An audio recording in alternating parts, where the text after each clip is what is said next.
Okay, just what the doctor ordered here after lunch. We're going to talk about some economics. Wake y'all up. I know that's usually pretty effective. I deal with a lot of enterprise budgets, so we'll show you a couple tools. One that my counterpart on the western slope has worked on. That's the cow calf budget that's in your folder. I won't go into that one specifically, but one that I'll look at a little closer is one that I put together based a little bit on what this conference was looking at the yearling grazing on native rangeland. So that's a sheet that's just loaded up to our website and one that's ready for you to use. You can put in your own figures. I think a lot of recently yearlings have been looked at as more of a flexible option, whether it's your own yearlings or yearlings you'd be looking to purchase in the spring. This would be an enterprise budget that you could use to make that decision in the spring, and I think it would be a useful tool for you to look at.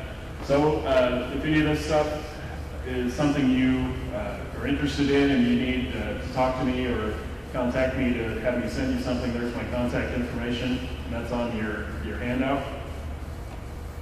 I'll go into the mortality composting a little bit later. That's a project that I worked on with a number of different people. We'll introduce that roster a little bit later. Looking at enterprise budgets, there's a number of different reasons we look at enterprise budgets. A lot of times the bankers will use them.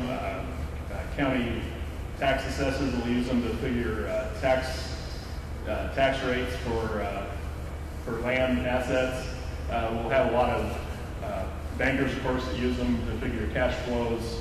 A lot of producers use them on an individual basis to try to make enterprise decisions. So we think it's a useful tool and it's something you can use to take a kind of a step back and look at your operation to see if there might be some things you could change.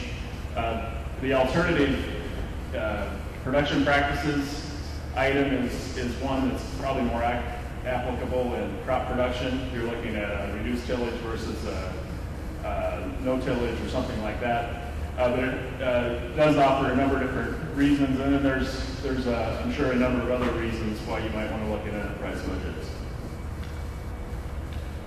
So just a real quick cookbook of how we put an enterprise budget together. The top line is the revenue in most cases. You're looking at estimating quantity produced times price. That's pretty straightforward. In the case of this yearling budget, we'd be looking at a current purchase price in the spring, and you might use the futures market with a basis adjustment for what you might be looking to sell that animal for later in the year. Estimating variable costs usually is pretty straightforward. That's just a number of line items we'll look at a little bit later. Fixed costs sometimes is a little harder to get at, but we have some estimates of how to get at those numbers. And then you net out the costs and receipts to get to a net receipts item at the bottom there. So it's a pretty straightforward system. If you look at the back sheet of your handout, you'll see this budget. I've broken it into a few sections. So this is the top section, the revenue section. We're just looking at either buying or valuing your own yearling in the spring, that 525-pound calf at a market price of $190. These are more current prices, but you could enter your own prices into this spreadsheet. And then selling that animal, that's the top line item, selling that animal for $150 at a weight of 750 pounds. We have a death loss item in there. I have it at 1.5%. You can fiddle with that how you like. And then we have a miscellaneous item. If you have an adjustment you'd like to make, you can make that adjustment in the other item there, line 4. So that gets us to a gross return per head of $110. So that's the amount of money you have to play with before any expenses are taken out. So it doesn't take a lot to see this example isn't going to turn out very well on the bottom line. This is the operating costs. These are the variable costs that we have estimated. So I figured a 5-month grazing season at $20 per AUM. So that's your $100 grazing fee at the top. And then a number of different costs to get you to $139 total cash operating costs. The next item is those fixed costs. This one, of course, is those fixed costs that are spread over all the animals that you're accounting for in your operation. So in a livestock operation, you may have a cow-calf enterprise and a yearling enterprise, and you're just spreading those fixed costs over all those animals. So that's how you get to these costs. You get to the total cost per head of $169. It comes out to a $59 net cash net loss in this example. So as I said, these numbers may not reflect exactly the situation in the spring, but it's a template for you to go in and enter some of your figures in the spring when you're trying to make that decision. I think it's a useful tool. Now this, when you open up the spreadsheet that's on the website, you'll see the budget that I showed you, the one that's on the back of your handout, isn't actually where you enter the data. This table is just off to the right of that. So you enter the data in those gray cells, and it feeds all the calculations into the budget that you print off. And that's all set up. It should work okay. If it doesn't, get in touch with me and I'll try to fix it.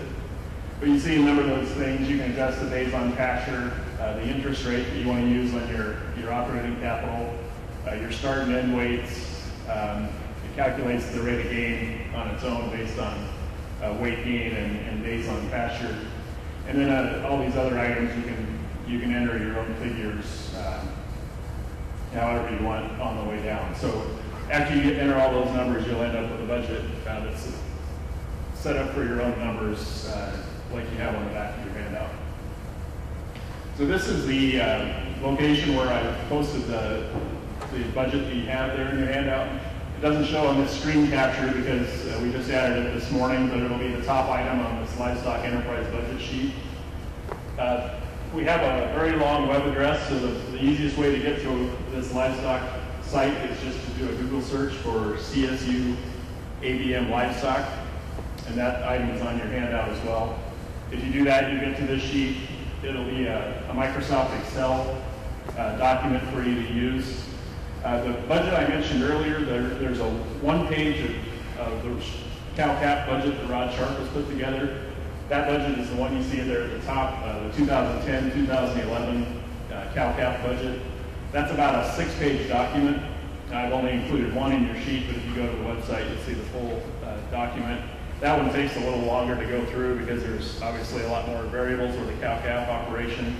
Rod will probably be updating that budget this winter into next spring. He does it every 2 years. But that's a good tool if you're looking at the cow-calf side of things. And it gives you a break-even table so you can look at some what-ifs on different calf weights, different prices when you get to the fall. You can look at what your risk might be with some of those different alternatives. So now we transition from enterprise budgets into mortality composting. That's probably not a smooth transition, you might think, but it does have some impacts or potential impacts on your bottom line, especially in some of the areas where we've had drastically reduced availability of rendering services. I think that's pretty common across the West. So this was a project I worked on with a number of people. One of them is Mr. Michael Fisher. He'll be talking a little bit later today. This is our list of folks that worked on this sheet. We're pretty proud of what we put together. It's basically a how-to manual of how to do on-site mortality composting as an alternative to a rendering service or whatever your alternatives might be. So I'll go through this very quick. It's a Reader's Digest version. But if you want the full manual and videos and everything that's available, there's a link in your handout there to get to that online. So you can see we had a number of different people all the way from Montana down to New Mexico. This was a project that took us from El Paso up to Havre, Montana. So we actually saw both the northern and southern borders as we were working on this. And it's something the project was run through the Center for Livestock and Environment. Jessica Davis was the principal investigator on the project, and it was funded by Western Stair. So these are some of the other credits, the editors of the handbook, and the video and whatnot. Now this link is the one you'll go to on the website. This is in your handout. You go to livestockанdenvironment.org. You can download all those handouts. So So I'll just go into some real quick summary of the PowerPoint that comes with the program. I've pulled out about 15 slides here that will give you a taste of what's in the program.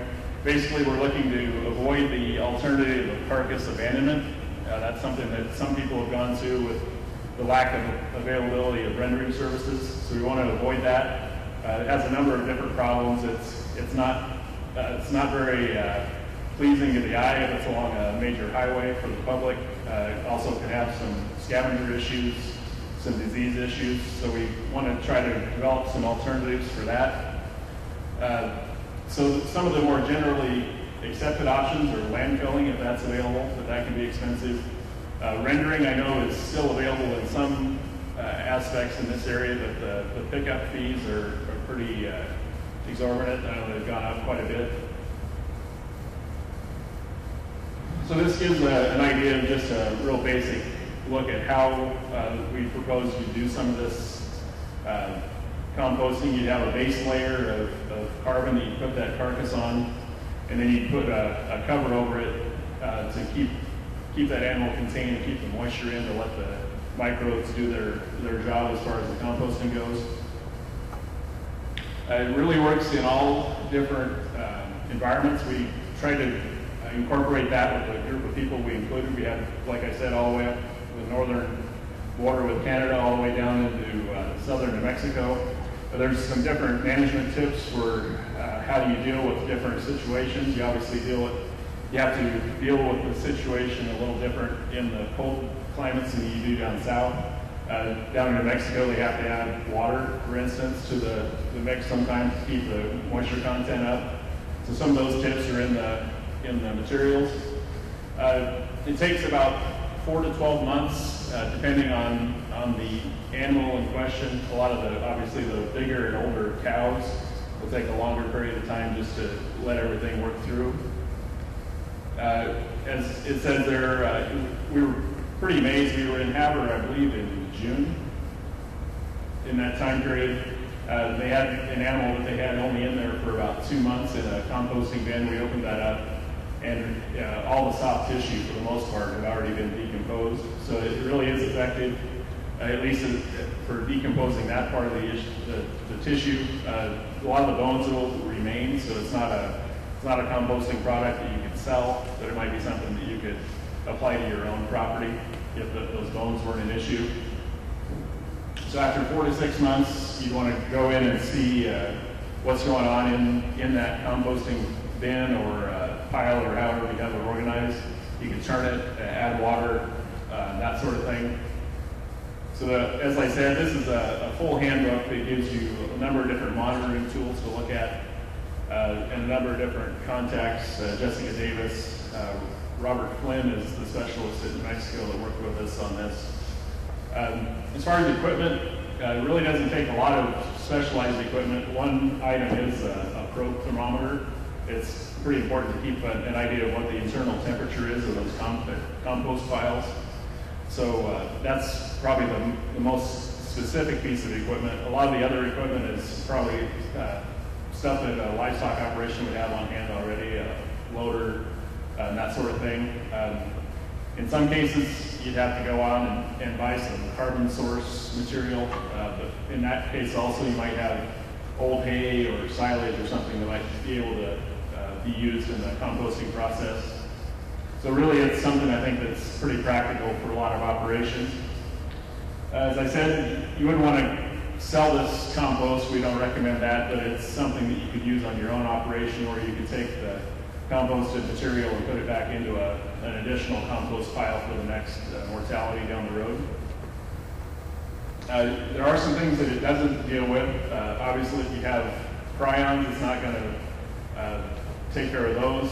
If BSE, hopefully you don't have, but scrapie is something that the composting process won't deal with. It just doesn't get hot enough. So if you have anything like that, you want to probably look for an alternative and consult with a veterinarian on some of those types of issues.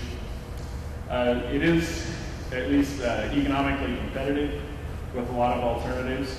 We do have a tool that I'll show here in a little bit that gives you some tools to look at some of the alternatives and how they might weigh out.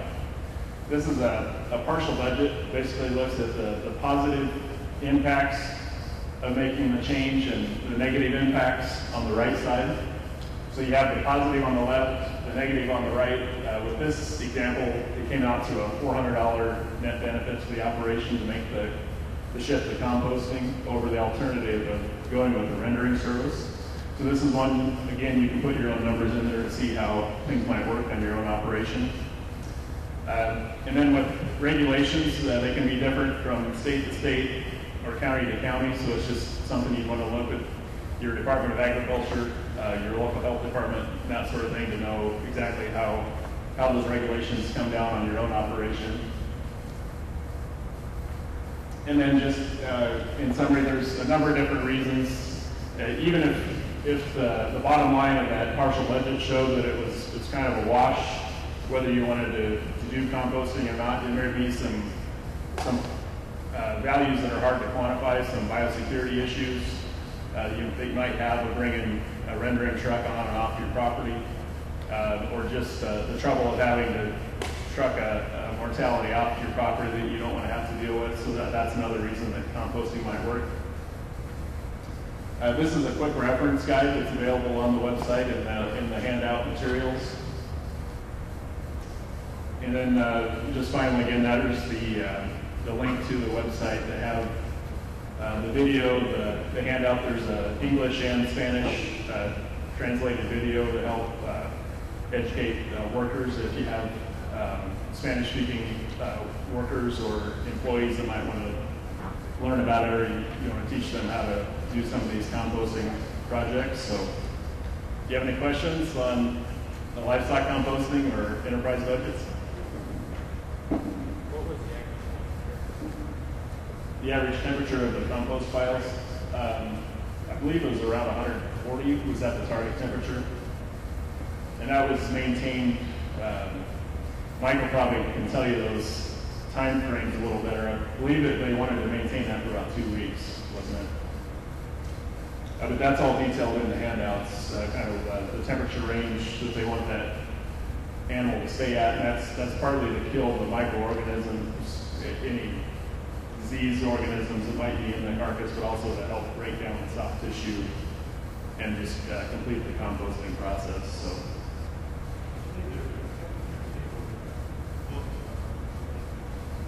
Yeah, and that was a slide I edited out, but it's in that handbook and the PowerPoint slide. Any other questions? Yeah.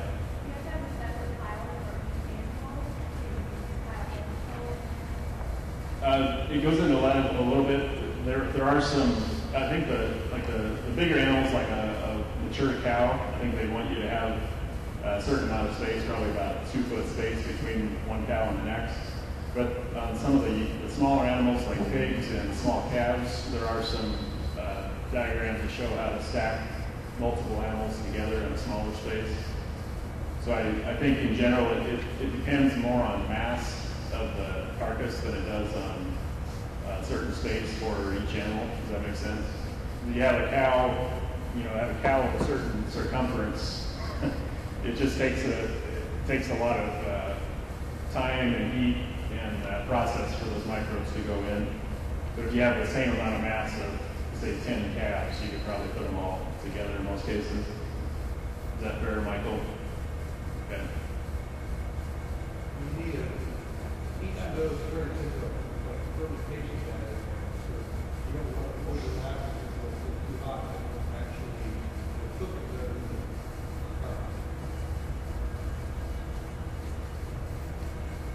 Okay. Are there any other questions or comments?